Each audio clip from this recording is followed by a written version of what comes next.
बोल। प्रणाम भक्त बंधु आपण मान पाखे आपण मान दासन दास ए अधम सुरेंद्रनाथ माझी एक अद्भुत रोमांचकर भक्तिपूर्वक भावगर्भक आध्यात्मिक कथा को सांगरे धरी आज उपस्थित होइछि भक्त बंधु। आज कथाटी अतीव रोमांचकर। भगवान कहिबे आज भक्त सांगरे तांकर अद्भुतपूर्व संपर्क को कहिबे जे भगवान को मन प्राण सबु किछि देई भल पाई बसे। ए संसार को तुच्छ मणि थाए। ए संसार कौन ना पिता माता स्वामी स्त्री पुओ झियो बाटी बाटी जमी बैंक बालांस दामिकिया गाड़ी घोड़ा सबू किछि को तुच्छ करी जे भगवान को पद पंकज मन को लय रखी थाए। भगवान कहउचंती जे मो भक्त सांगरे मोर किभली अतूट संपर्क थाए सही कथा आज कहिबे भक्त बंधु। भक्त पाई भगवान कौन करि पारंती केउ अद्भुत पूर्व कर्म करि पारंती एवं जो भक्त उपरे अन्य कहीं आघात दियंती पीड़ा दियंती भगवान से मानकर कौन क्षति करि थांती। आज एमिति एक अद्भुतपूर्व भक्तिपूर्व वीडियो को सांगे धरी अधम उपस्थित होइछि। तेणु वीडियो को केबे भी स्किप करिवे नाही भक्त बंधु। वीडियो को आमूलचूल देखिए, वीडियो को लाइक करेंगे, शेयर करेंगे, वीडियो कमेंट बॉक्स को जाई ओम नमो भगवते वासुदेव जमी लिखिदेवे। एवं नुआ भक्त बंधु मैंने जी आसुंच मो प्राणर भक्त बंधु मैंने आपण मान अनुरोध गोटे गोटे सब्सक्राइब जमी करेंगे। आपण को सब्सक्राइब हेले ये अदम को आहरी अनेक उत्साह मिल आपण मान निमंते आहरी सुंदर सुंदर वीडियो प्रस्तुत करने निमंते। तेरे भक्त बंधु आसतु आज वीडियो को आरंभ करने पूर्व प्राणर भक्त बंधु मान अनुरोध करी समस्त एकत्रित हो जोड़ अवस्था भक्ति बुध चित्तरे भगवान वासुदेव पद पंकजरे अनंत कोटि भक्ति भक्त प्रणाम वितर्पण करी आज आम कथा वस्तु को आगे नेवा आज भागवत कथा आलोचना परिसर भीतर को चलीवा। ओम नमो भगवते वासुदेवाय बोल आनंद कवार हरि हरि बोल। प्रणाम भक्त बंधु ए अधम सुरेंद्रनाथ माझी आपण मानकर दासानुदास आज उपस्थित हो जाइछि। आपण मान सेवारे सांगरे धरी एक आध्यात्मिक कथा वस्तु बा भागवत उद्धृत यही भाव कथा भक्तिर कथा भक्त आ भगवान कथा को नहीं आज स्वयं भगवान कहउचंती भक्तर कथा तांको पद पंकजरे ये संसार पार्थिव वस्तु को जे दूरेई देई सबु किछि की दूरेई देई ता भितरे मन को न रखी आज भगवान का पद पंकजरे लय रखिछि। तांको नाम को मनन करुछि, रटन करुछि, गायन करुछि। भगवान कहउचंती जे मोर भक्त मु ता पई कोन करि पारे एवं जे मोर भक्त तार जे अनिष्ट करे ताकू जे संसार रे पीड़ा दिए मु कौन की रूप धरी पारे। मोटू भयंकर रूप आउ कई धरी पारंती नाही। मो भक्तर जे अनिष्ट करे मु ताकू की दंड देई थाए से विषय रे भक्त बंधु स्वयं भगवान आज कहउचंती। तेणु मन बिना को लगाई मो प्राणर भक्त बंधु मान को अनुरोध करी आज कथा वस्तु को श्रवण करी। आज भगवान कहउचंती श्री भगवान वाच मु कौन मो भक्त पाए ना मु भक्त जनर दीना मोतहु भक्त नुहे बीना ए भक्त देह प्राण मोहि सेवक पछे प्राय थाई। भक्त मोठार भिन्न नुहे। भक्त हूँ मोर जीवन मो प्राण मो स्पंदन मो निश्वास। तेणु भक्त केबे हेले मोठार भिन्न बा अलग होई न पारे। ए साधुंक हृदय मो बसाई सेवक प्राय पछे थाई। जो मान मोर भक्त मु से मान हृदय भितर बास करि थाए ସେମାନଙ୍କ ପଛେ ପଛେ ମୁଁ ଧାଉଁ ଥାଏ, ମୋ ଭକ୍ତ ଯୁଆଡ଼େ ମୁଁ ସେଆଡ଼େ। ତେଣୁ ମୋ ଭକ୍ତର ହେଉଛି ମୁଁ ସେବକ।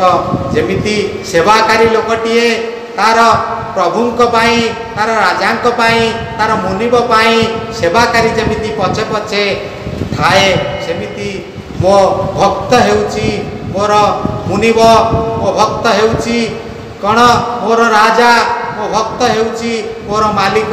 ମୋ ଭକ୍ତ ଯେଉଁଆଡ଼େ ଯାଏ ମୋ ଭକ୍ତର ସେବା ନିମନ୍ତେ ମୋ ଭକ୍ତର ପଛେ ପଛେ ଥାଏ। ଏ ତାଙ୍କ ଭକତି ପ୍ରୀତି ମତେ ଆନନ୍ଦ ଦେଉଥାଇ ଚିତେ, ଭକ୍ତିଟି ମୋହର ଶରୀର ତିଳେ ନାହିଁ ଅଭ୍ୟନ୍ତର। ତେଣୁ ତାଙ୍କ ହୃଦୟରେ ଯେଉଁ ଭକ୍ତି, ମୋ ହୃଦୟରେ ସେମାନେ, ମୋ ପଦପଙ୍କଜରେ ସେମାନେ ଅଜାଡ଼ି ଦିଅନ୍ତି ମୋ ଭକ୍ତମାନେ, ସେ ତାହା ହିଁ ତାଙ୍କ ମୋ ଭକ୍ତମାନଙ୍କର ଭକ୍ତି ମୋତେ ଆନନ୍ଦ ଦେଇଥାଏ। ମୋତେ ଶହ ଶହ ଟଙ୍କା, ହଜାର ହଜାର ଟଙ୍କାର ଭୋଗ ମୋତେ ଆନନ୍ଦ ଦେଇନଥାଏ। ଦାମିକିଆ ବସ୍ତ୍ର ମୋତେ ଲାଗିଗଲେ ମୁଁ ଆନନ୍ଦ ହୋଇନଥାଏ। ମୋ ଭକ୍ତର ନିଷ୍କପଟ ଭାବ ଭକ୍ତି ମୋତେ ଆନନ୍ଦ ଦେଇଥାଏ ବୋଲି ଭଗବାନ କହୁଛନ୍ତି। ଭକ୍ତିଟି ମୋହର ଶରୀର ତିଳେ ନାହିଁ ଅଭ୍ୟନ୍ତର, ଭକ୍ତ ନିମନ୍ତେ ଦେହ ବହି ସଂସାରେ ନାନା ରୂପ ହୋଇ। ତେଣୁ ଭକ୍ତଟି, ଭକ୍ତ ହେଉଛି ମୋର ଶରୀର। ଭକ୍ତ ଆଉ ମୋ ଭିତରେ କିଛି ଅଭ୍ୟନ୍ତର ନାହିଁ, ଅଲଗା ନାହିଁ। ତେଣୁ ଏ ଭକ୍ତମାନଙ୍କ ନିମନ୍ତେ ମୁଁ ଯୁଗେ ଯୁଗେ ରୂପ ଅବତାର ଗ୍ରହଣ କରିଛି। ଅତ୍ୟନ୍ତ ପ୍ରିୟ ମୋ ଭକତ, ମୁଁ ଯେ ଭକତ ଜନହିତ, ତାତ ମୁଁ ପ୍ରିୟ ନାହିଁ କେହି। ଏ ଶୁଣ ଭକତେ ମନ ଦେଇ, ଏ କଥା ମୁନି ସଙ୍ଗତେ, ଜାଣନ୍ତି ପରମ ନିରାଗତେ। ଏ କଥା ପରମ୍ପରା ବିଧି, ବେଦ ପୁରାଣ ମାର୍ଗେ ସିଧି। ଏକଥା ପରମ୍ପରା କ୍ରମେ ଗଢ଼ି ଆସୁଛି ଏବଂ ବେଦ ପୁରାଣ ଶାସ୍ତ୍ର ମାନଙ୍କର ସବୁ ଏ କଥା ଲେଖା ଅଛି ଭକ୍ତ ଆଉ ଭଗବାନଙ୍କର ସମ୍ପର୍କର କଥା। ଏବଂ ଭକ୍ତ ପୁଣି କ'ଣ କରେ ମୋ ପାଇଁକା ନା, ଯେ ପାଶେ ମୋହର ଶରଣେ ସମ୍ପଦ ତୁଚ୍ଛ ପ୍ରାୟ ମଣେ, ତାରା ମନ୍ଦିର ସୁତ ଧନ କେବେ ନ କପେତା ମନ। ସେ ପ୍ରାଣ ଛାଡ଼େ ମୋର ହିତେ, ମୁଁ ତାକୁ ଛାଡ଼ିବି କେମନ୍ତେ। ଯେ ମୋତେ ପାଇବା ପାଇଁ ଏ ଭବ ସଂସାରରେ ଥାଇ ମଧ୍ୟ ସେ ପୁତ୍ରକୁ ତ୍ୟାଗ କରେ, ଘର ସଂସାର ତ୍ୟାଗ କରେ, ସ୍ତ୍ରୀ କି ତ୍ୟାଗ କରେ, ଟଙ୍କା ବାଟି ବାଟି ସମ୍ପତ୍ତି, ଦାମିକିଆ ଗାଡ଼ି ସବୁକୁ ତୁଚ୍ଛ କରି ଭବ ସଂସାରର ସମସ୍ତ ପାର୍ଥିବ ବସ୍ତୁକୁ ତୁଚ୍ଛ କରିଦେଇ ଯେ ମୋ ପଦପଙ୍କଜରେ ଲୟ ରଖିଥାଏ, ମୋର ନାମକୁ ଭଜନ କରୁଥାଏ, ମୋର କଥାକୁ କହି ଆନନ୍ଦ ହେଉଥାଏ, ଭାବର ବିହଳ ହେଇ ନାଚି ଉଠୁଥାଏ, ଯାହାର ଆଖିରୁ ମୋ କଥା ଗୁଣଗାନ କରି ଯାହା ଆଖିରୁ ଭାବ ଅଶ୍ରୁର ସାଗର ସୃଷ୍ଟି ହେଉଥାଏ। ଏ ଯେ ପ୍ରାଣ ଛାଡ଼େ ମୋର ହିତେ, ମୁଁ ତାକୁ ଛାଡ଼ିବି କେମନ୍ତେ। ପୁଣି ଯେ ମୋର ହିତ ପାଇଁ, ମୋତେ ପାଇବା ପାଇଁ ଯେ ପ୍ରାଣକୁ ବି ତ୍ୟାଗ କରିପାରେ, ମୁଁ ତାକୁ କିପରି ଛାଡ଼ିପାରିବି? ମୁଁ ତାକୁ କେବେ ବି ଛାଡ଼ିପାରିବି ନାହିଁ। ଭକ୍ତ ହେଉଛି ମୋର ମନ ପ୍ରାଣ ଶରୀର, ମୁଁ ତାର ସେବକ ପ୍ରାୟ। ମୋର ବିଷୟ ଚିତ୍ତ ସ୍ଥାପି, ମୋତେ ଦେଖନ୍ତି ଆତ୍ମା ରୂପୀ, ମୁଁ ତାଙ୍କୁ ଦୃଶ୍ୟ ସର୍ବଭୂତେ, ହୃଦୟରେ ଥାଇ ଅବିରତେ। ମୋର ବିଷୟରେ ସଦା ସର୍ବଦା ଭବ ସଂସାରରେ ଥାଇ ମଧ୍ୟ କେଉଁଥିରେ ତାର ମନ ନଥାଏ, ସଦା ସର୍ବଦା ମୋ ପଦପଙ୍କଜରେ ମନ ଥାଏ ତାର। ତେଣୁ ଏମିତି ଭକତ ଯିଏ, ସେ ଭକତକୁ କ'ଣ ମୁଁ ଛାଡ଼ିପାରିବି? ମୁଁ ତାକୁ ସର୍ବଭୂତରେ ଏ ଭବ ସଂସାରରେ ଯେତେ ଯାହା ଜିନିଷ ଅଛି, ଗଛ ପତ୍ର ତରୁ ତୃଣ ସାଗର ନଦୀ ପର୍ବତ ହ୍ରଦ ସବୁ ଭିତରେ ମୁଁ ତାକୁ ଦୃଶ୍ୟମାନ ହେଇଥାଏ ମୋ ଭକ୍ତକୁ। ଏ ଭକ୍ତିରେ ମୋତେ ବଶ କରି, ଯେ ସନେ ସତ୍ପୁରୁ ସେ ନାରୀ। ଭକ୍ତି, ଭକ୍ତର ଭକ୍ତି ହେଉଛି ଶ୍ରେଷ୍ଠ ଜିନିଷ। এই ভক্ত ভিতরে মতে সে কিଣି নেইଥାଏ। ତେଣୁ ମତେ ତାର ମନବାଞ୍ଛା ଜଣିବା ପୂର୍ବରୁ ମୁଁ ତାର ସମସ୍ତ ମନବାଞ୍ଛାକୁ ପୂର୍ଣ୍ଣ କରିଦିଏ। ମୋର ଚରଣ ନିତ୍ୟ ଚିନ୍ତି ଚତୁର୍ଦ୍ଧା ମୂର୍ତ୍ତି ନ ବାଞ୍ଛନ୍ତି। ଜନ୍ମ ମରଣ ତାର ନାହିଁ ସ୍ଥିତି ସଂହାର ଏମିତିଆ ଭକ୍ତ ସେ ହେଉଛି ମୋର ପ୍ରାଣ ମନ ଶରୀର ଦେହ ନିଶ୍ୱାସ। ମୁଁ ହେଉଛି ତା ହୃଦୟର ଆତ୍ମା। ସର୍ବଭୂତରେ ମୁଁ ତାକୁ ଦୃଶ୍ୟମାନ ହେଇଥାଏ। ଏମିତି ଯିଏ ଭକ୍ତ ମୁଁ ତାର ପଛେ ପଛେ ଥାଏ ସେବକ ପ୍ରାୟ। ତାର ଜନ୍ମ ମରଣ ହୁଏ ନାହିଁ। ମରଣାନ୍ତେ ସେ ଆଉ ଜନ୍ମ ମରଣ ଚକ୍ରରେ ପଡ଼େ ନାହିଁ। ଜନ୍ମ ମରଣ ତାର ନାହିଁ ସ୍ଥିତି ସଂହାର ଆଉ କାହିଁ। ମୋର ହୃଦୟ ଭକ୍ତ ଜନ ମୁହିଁ ଯେ ତାହାଙ୍କ ଜୀବନ। ଭକ୍ତ ହେଉଛି ମୋର ହୃଦୟ ଏବଂ ଭକ୍ତର ମୁଁ ହେଉଛି ଜୀବନ। ଭକ୍ତ ଭଗବାନ ଅଙ୍ଗାଙ୍ଗୀ ଭାବେ ଜଡ଼ିତ।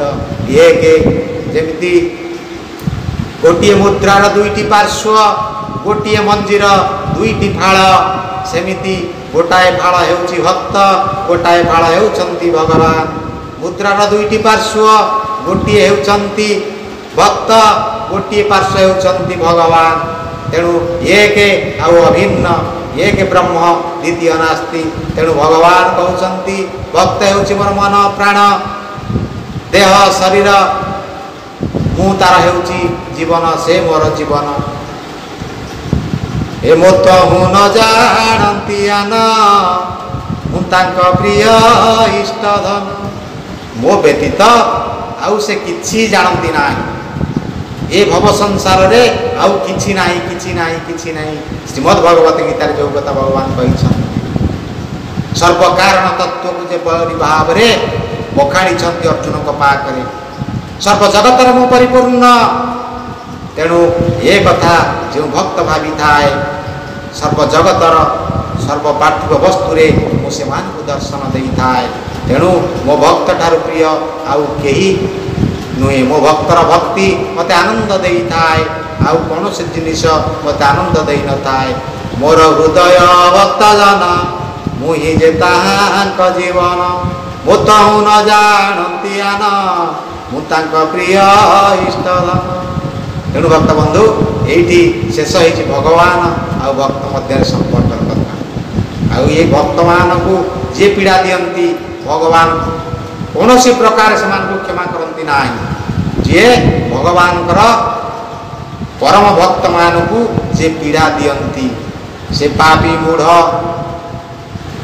ଦୃଷ୍ଟ ଜନକୁ ଭଗବାନ କେବେ ବି କ୍ଷମା କରନ୍ତି ନାହିଁ, ତାଙ୍କୁ ତତ୍କ୍ଷଣାତ ନାଶ କରନ୍ତି। ତେଣୁ ଭକ୍ତବନ୍ଧୁ ଆଜି ଆସନ୍ତୁ ଅତୀବ ଏହି ଚମତ୍କାର ଭିତ୍ତିକ କଥା, ଏହି ଗୁଣବର୍ଦ୍ଧକ କଥା, ଭଗବାନ ବାସୁଦେବଙ୍କ ଗୁଣ କୀର୍ତ୍ତନର କଥା, ଭକ୍ତ ଭଗବାନଙ୍କର କଥା ଆଜି ଆପଣଙ୍କ ଭାଗ୍ୟରେ ଅଛି ବୋଲି ଏମିତି ଏକ ଭିଡ଼ିଓ ଆପଣମାନଙ୍କ ସାମ୍ନାରେ ପହଞ୍ଚି ବୋଲି ଭାବନ୍ତୁ। ଏ ଭିଡ଼ିଓକୁ ଆଉ କେହି ପହଞ୍ଚାଇ ନାହାନ୍ତି। ସ୍ୱୟଂ ଭଗବାନ ବାସୁଦେବ ଆପଣଙ୍କ ଉପରେ ଅନନ୍ତ କୋଟି କରୁଣା ବର୍ଷା କରି ଏମିତି ଭିଡ଼ିଓକୁ ପହଞ୍ଚାଇଛନ୍ତି। ତେଣୁ ଭିଡ଼ିଓକୁ ଦେଖିଥିବାରୁ ଆପଣମାନଙ୍କୁ ଅନନ୍ତ କୋଟି କୋଟି ଧନ୍ୟବାଦ।